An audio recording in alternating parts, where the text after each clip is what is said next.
Hi brass students. Today we're going to create our second video in our brass series. So this one is going to be about formation of your embouchure and how to create a buzz on your mouthpiece. And this is for all brass instruments in our program. So we're going to look at French horn, trumpet, euphonium, trombone, and tuba. So step one, and it's okay if you have to pause this video to go get your mouthpiece and supplies. You're going to need your mouthpiece, and I would like for you to watch this video in front of a mirror. So if you have to move your computer or your laptop or your phone, whatever you're using, to be in front of a mirror, maybe in the bathroom or somewhere like that, that's gonna be ideal for this video. Okay, so step one when creating a buzz, okay, creating your brass embouchure, is space between your teeth. Not a lot, but a number one problem that I see with beginners is they try to put air through their mouth when they're clenching their teeth, and that's really hard. If you try to blow with your teeth together, you don't get much air coming out, okay? So step one is space between your teeth, just a little bit, okay? Step two is to make sure the rim of your mouthpiece, so the part that goes around right here, you can kind of see it, that's called the rim. Okay, you want the rim of your mouthpiece to not be sitting on your lips, but to be touching the skin, resting on the skin above your lip, above your top lip, and on your bottom like this. See? So I'm actually putting my lips more in the mouthpiece than the mouthpiece on my lips. So when I see students playing with a rim resting on their lips, I call that playing in the red zone. Okay, and we don't want to do that. That means we don't want the rim to actually rest on any part of our lip itself, or this is even worse, the inside wet part of our lips, okay? So the rim needs to be touching the top and the bottom of our lip, like this. So, step one, teeth. Step two, I want you to say the letter or the sound, M, okay? And then practice going like this for me, M, and try to get it 50-50 and in the center, okay? M. Step three is to create firm corners of your mouth or your embouchure, okay? See, I kind of get little dimples when I do it. See? This is going to prevent this from happening when you're playing. See all the air that came out? We call those puffer fish in class, okay? So don't be a puffer fish. You want to have firm corners so you don't go like this. That's really bad, okay? So teeth, firm corners, and then to make sure your rim is touching the skin on the top and the bottom. Another thing I want to point out is for students with fuller lips, you might have to roll in just a little bit to prevent the rim from sitting on your lip. So experiment with that in front of a mirror, okay? So you might have to roll in just a little bit, okay, to make sure you're achieving accurate contact, okay? So sometimes I have students pretend this is a teacup, and they'll put it right here and tip up, and that's going to give you really good contact as well, okay?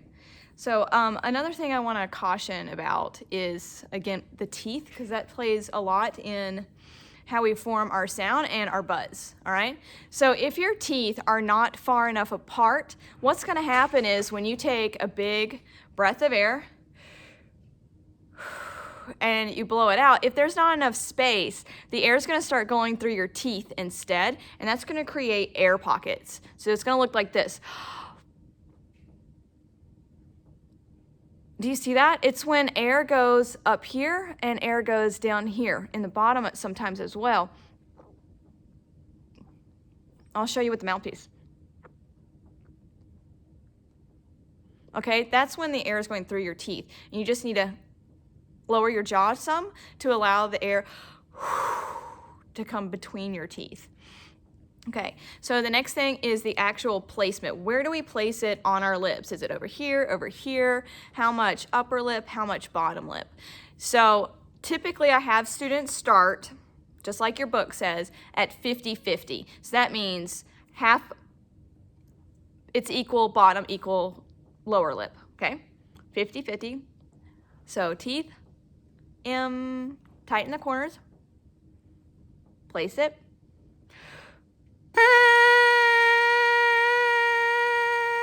Okay, so start with 50-50, but honestly with trumpet playing, I kind of recommend more of a 60-40, so more upper lip than, 50-50 doesn't work for me. So experiment with that. You just don't want it too far up where you're losing contact. So try about 60-40. With French horn mouthpieces, I think it's even higher than that. I do about 70-30 to create my buzz.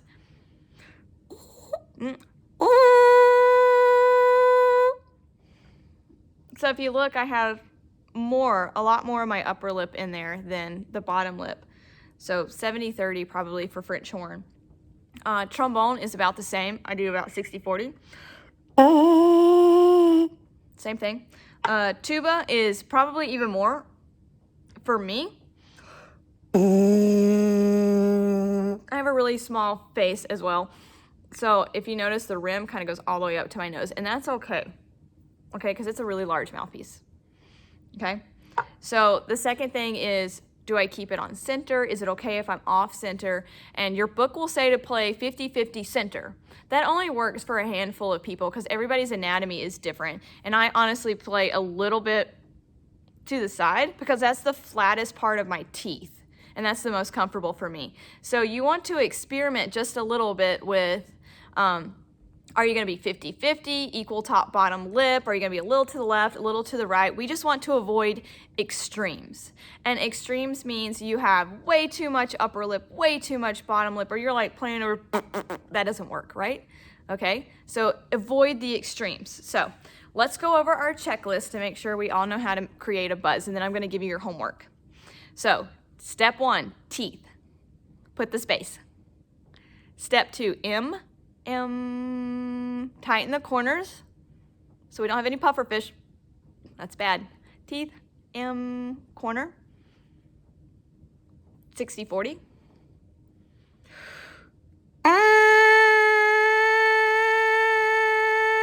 So a few things I want to point out about buzzing. So when I say tighten the corners, the only firm part of my actual embouchure is right here in the corner of my mouth. Right here is soft still, and that's going to allow the top lips and the bottom lips to vibrate when the air goes through. So you might just want to practice corner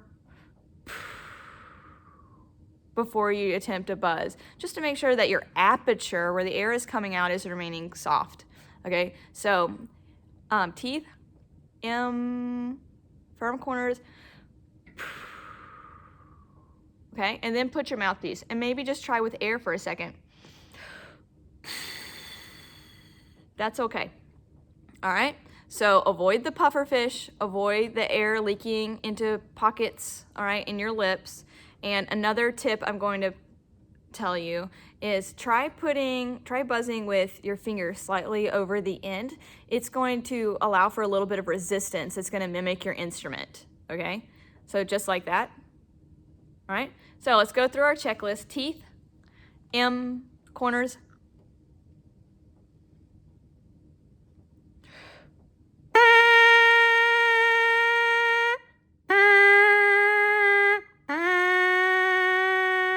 So don't worry right now what pitch you receive. Just go through your checklist and make sure that you are doing all this correct, because really what makes the amazing sound on your instrument is your embouchure and how you form your lips and create that buzz. So if you can create a good quality buzz, you're going to have very little to do on your instrument itself, okay?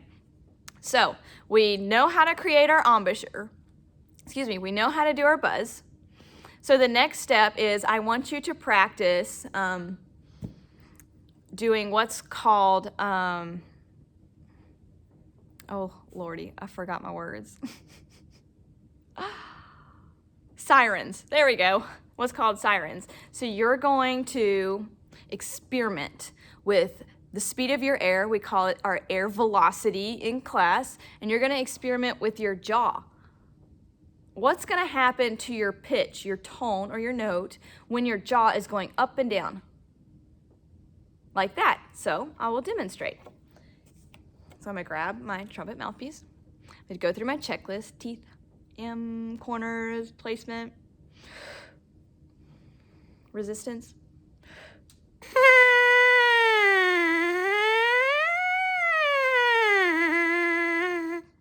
So did you kind of see my jaw going up and down?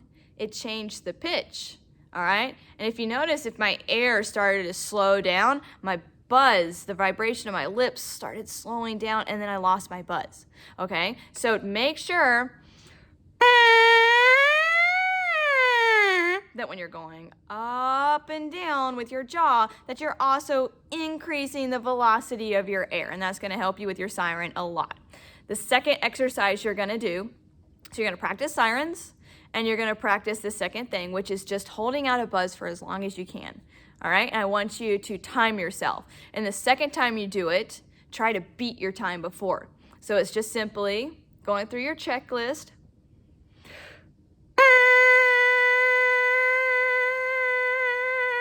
and holding it as long as you can.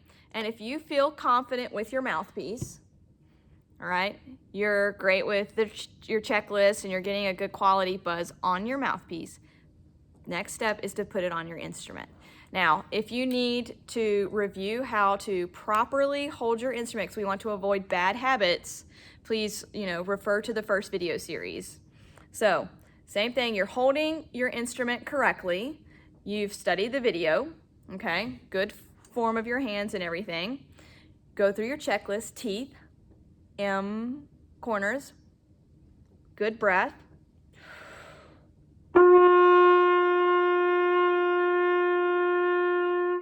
Just like that. And I want to talk about breathing for just 2 seconds.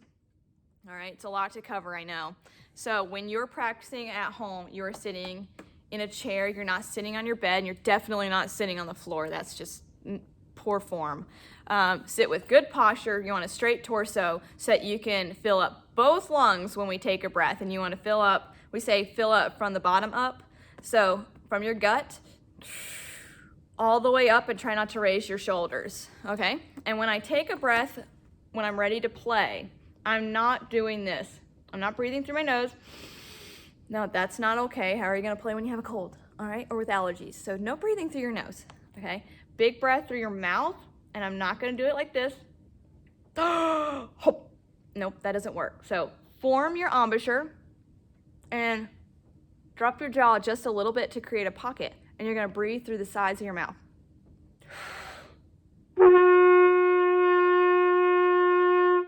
Watch again.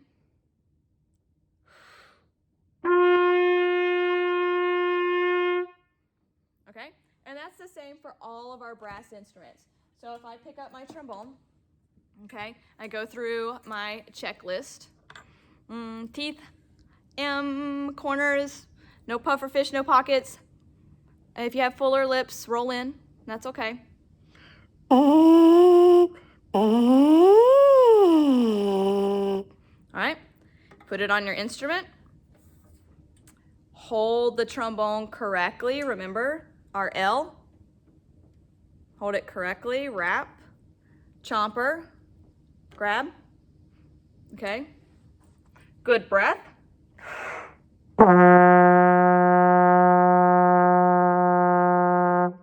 See? All right. And just try to hold it out as long as you can, because we're not really trying to get fancy or anything. We're trying to make sure we're paying attention to the details. Let me grab the trombone, or excuse me, the euphonium. Okay, so my euphonium mouthpiece is, fun fact, the exact same as my trombone, same size. Okay, so put it in, hold it correctly. Okay, got it? So wrap, fingers, big C hands, checklist, teeth, no pufferfish.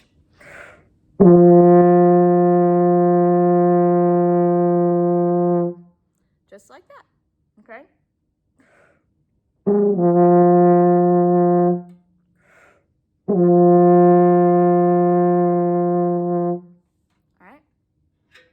All right. So that's our video on buzzing, and if you have any questions at all, feel free to let me know. Bye.